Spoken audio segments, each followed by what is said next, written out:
I had my aha moment in 2020 when I was sitting at home trying to work remotely and I just couldn't do it. It was something that wasn't hard, something I've done before, should not be a challenge, but the idea of doing the task was just so monumentally daunting that I would just sit in front of my computer and avoid it for hours. And it was like, why can't I focus no matter how much coffee I drink or how many jumping jacks I do? So, yeah, I think the pandemic was really the moment where I was like, I need to do something.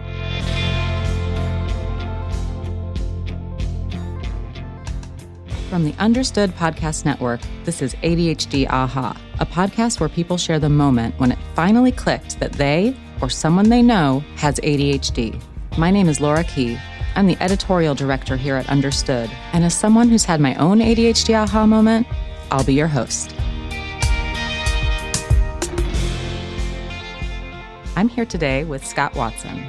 Scott is an actor who lives in Brooklyn, New York, and he has ADHD. Welcome, Scott. Hey, how's it going? Great. I'm so happy that you're here with me today.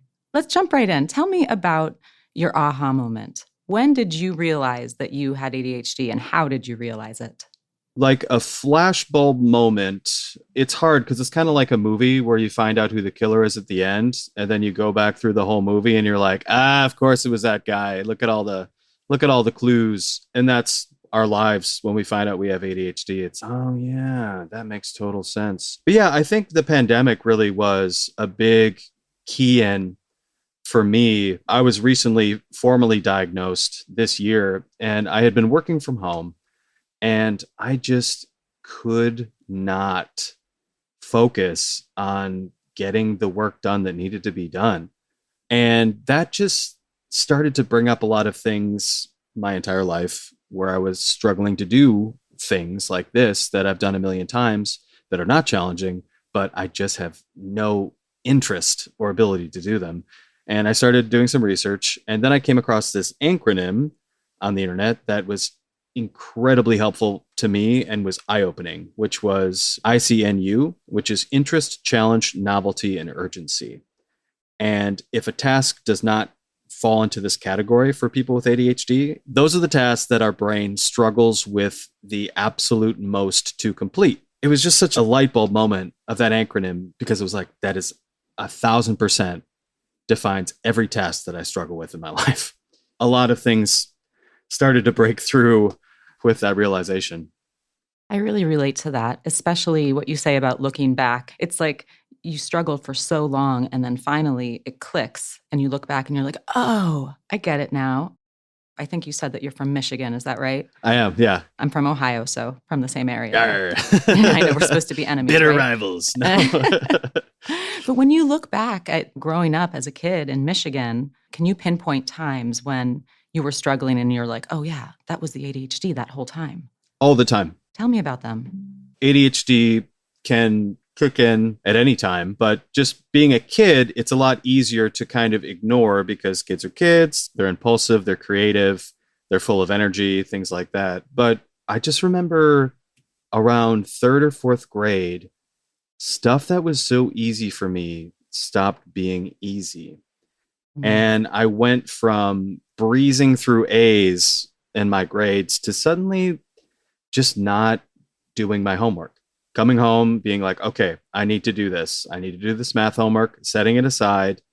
And then before I knew it, it was 10 p.m. and the homework was not done. That inability to focus on getting that done just continued to snowball through middle school and high school.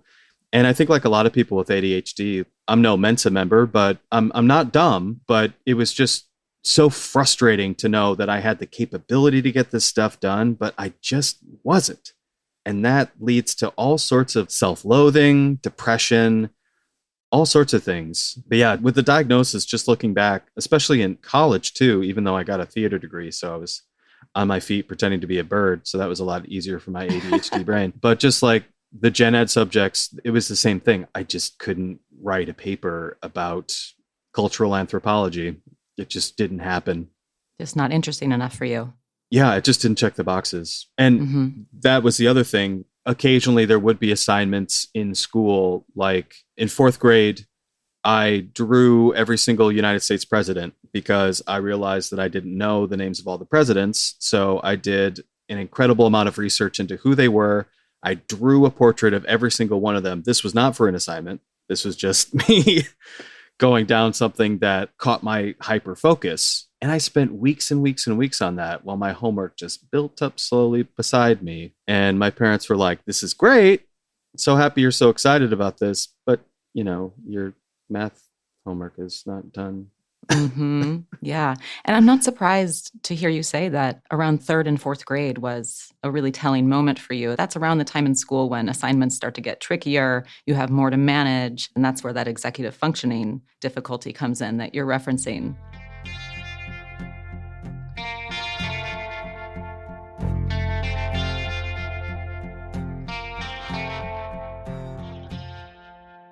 A lot of people get confused about hyperfocus. They think, okay, you have ADHD, so how are you able to hyperfocus on things that are so interesting to you, but you can't focus on other things? And what a lot of people don't understand is that ADHD can make it hard for you to shift your attention to something. It can also make it really hard for you to shift your attention away from something. And that's where the hyperfocus comes in. Do you use hyperfocus to your advantage right now in your life, or is it a detriment ever? Talk to me about that. Yeah, it seemed to be back in the day. It was many years before I realized that that's what happened. I've always liked to write. That was always something that I was passionate about.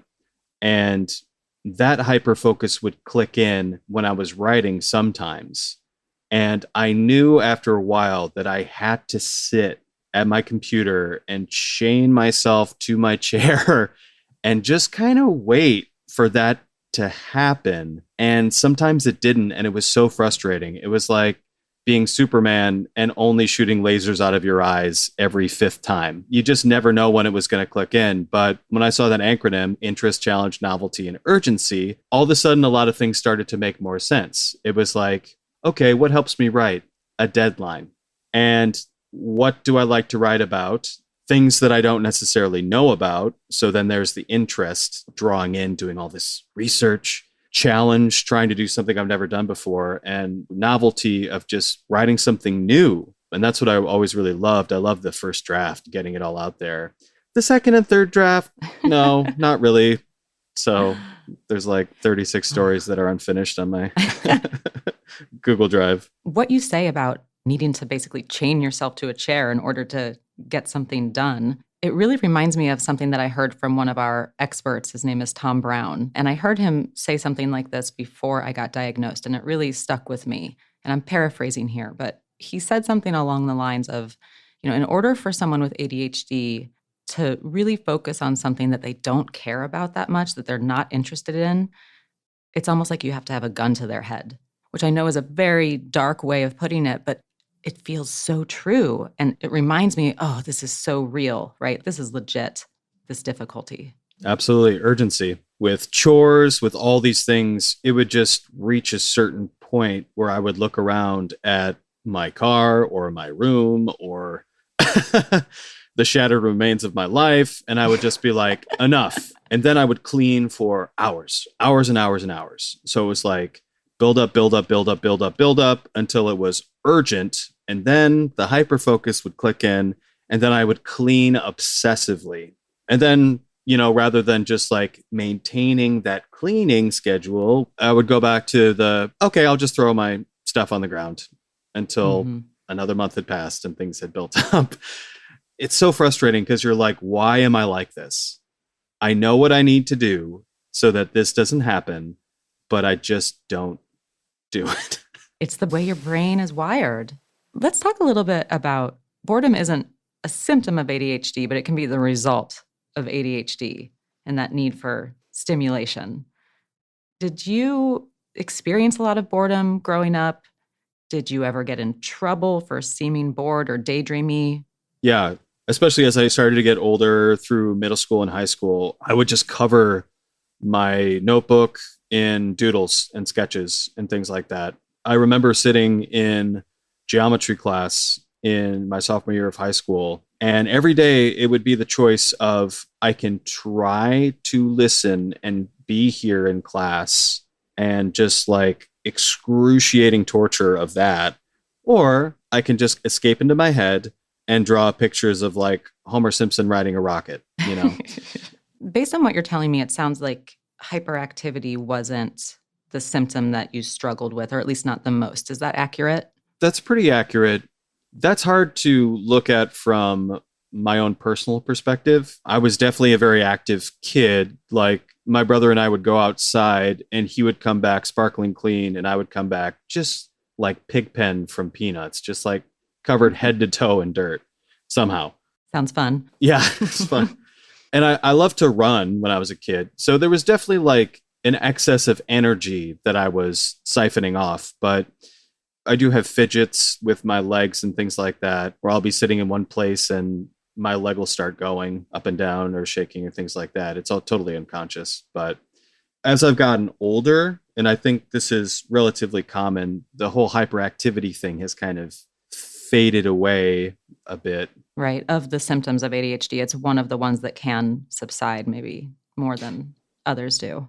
Yeah. And I would say that one, if it was ever there, subsided pretty quickly, which added to the confusion because that's the one that the ADHD diagnosis seems to be first and foremost for a lot of people, or an easy indicator when you're young that this person might have ADHD is that they're just like bouncing off the walls.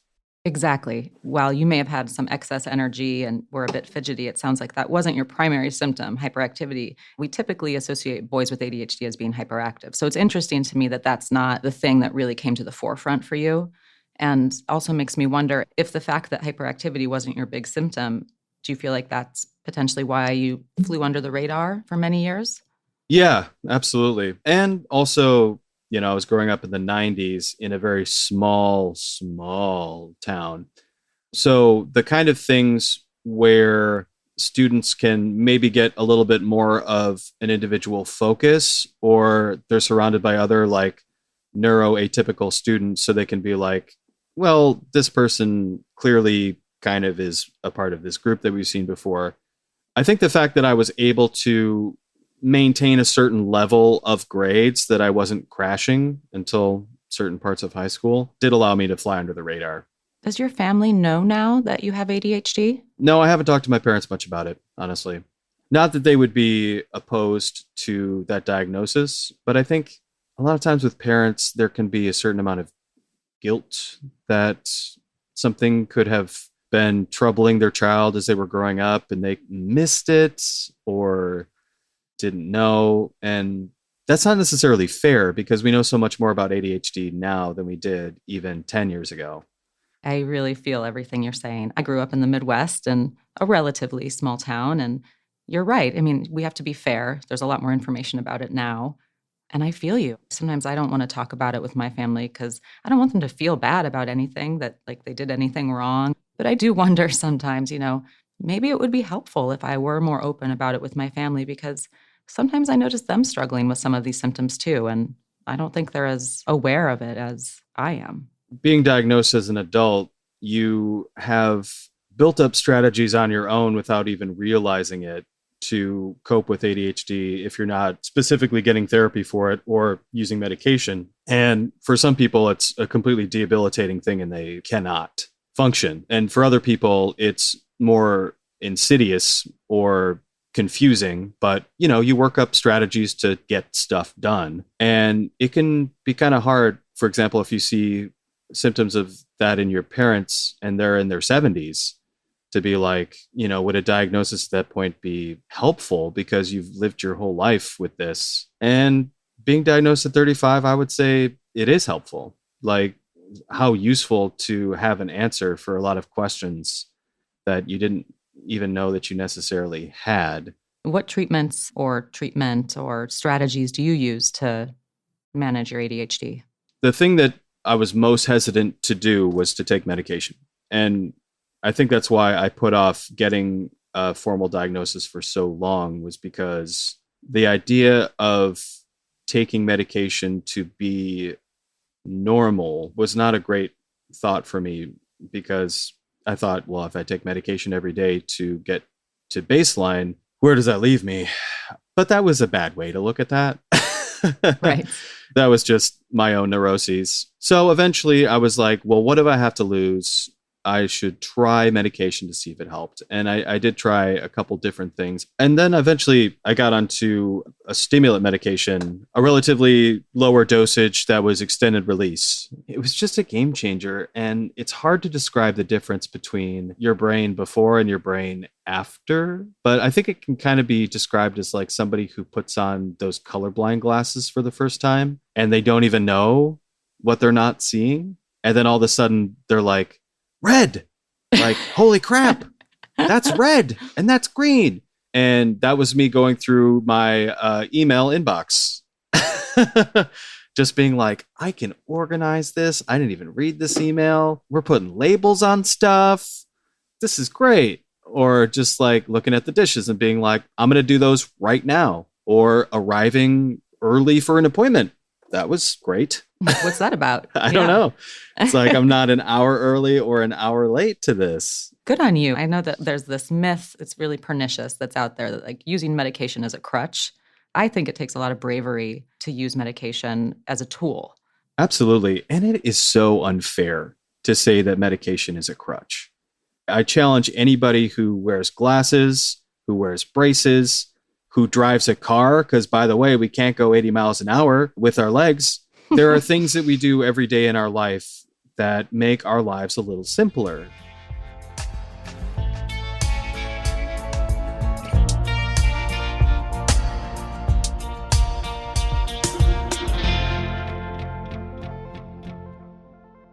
Scott, are you ever impulsive?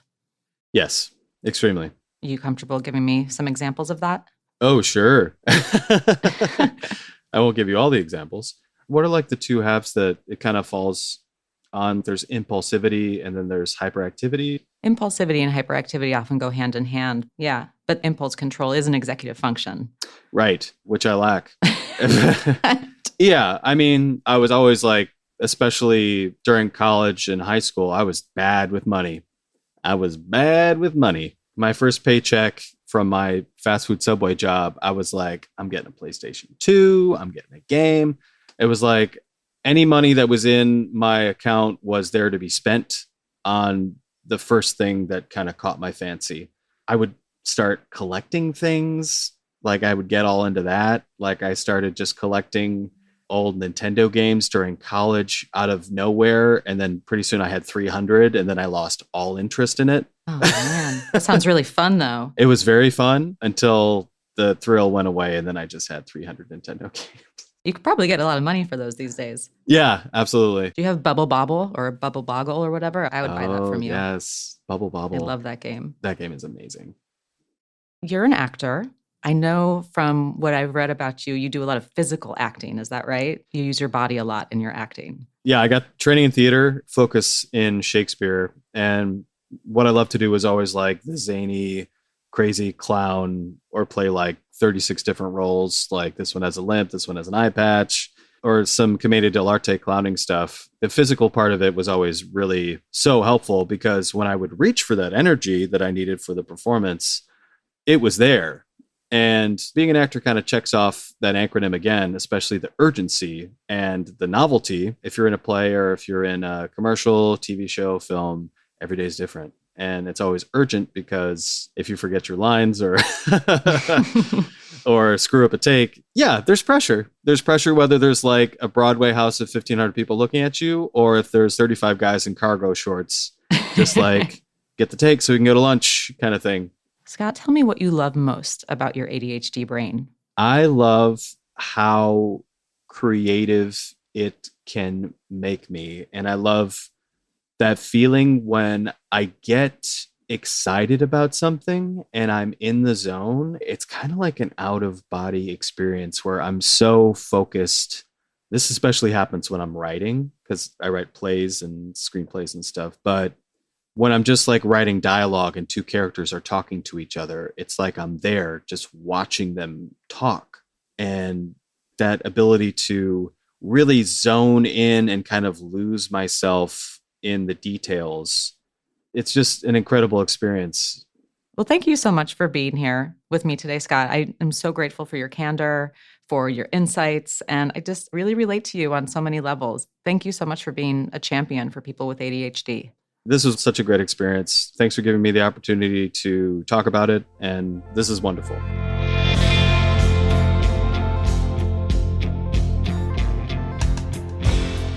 You've been listening to ADHD Aha from the Understood Podcast Network. You can listen and subscribe to ADHD Aha on Apple, Spotify, or anywhere you get your podcasts. And if you like what you heard today, tell someone about the show. We rely on listeners like you to reach and support more people. And if you want to share your own aha moment, email us at adhdaha@understood.org. I'd love to hear from you. You can go to u.org/ADHDAha to find details on each episode and related resources. That's the letter U as in understood.org/ADHDAha. Understood is a nonprofit and social impact organization. We have no affiliation with pharmaceutical companies. Learn more at understood.org/mission. ADHD Aha is produced by Jessamine Molly. Say hi, Jessamine. Hi, everyone. Justin D. Wright created our music. Seth Melnick and Brianna Berry are our production directors. Scott Koshier is our creative director. And I'm your host, Laura Key, editorial director at Understood. Thanks so much for listening.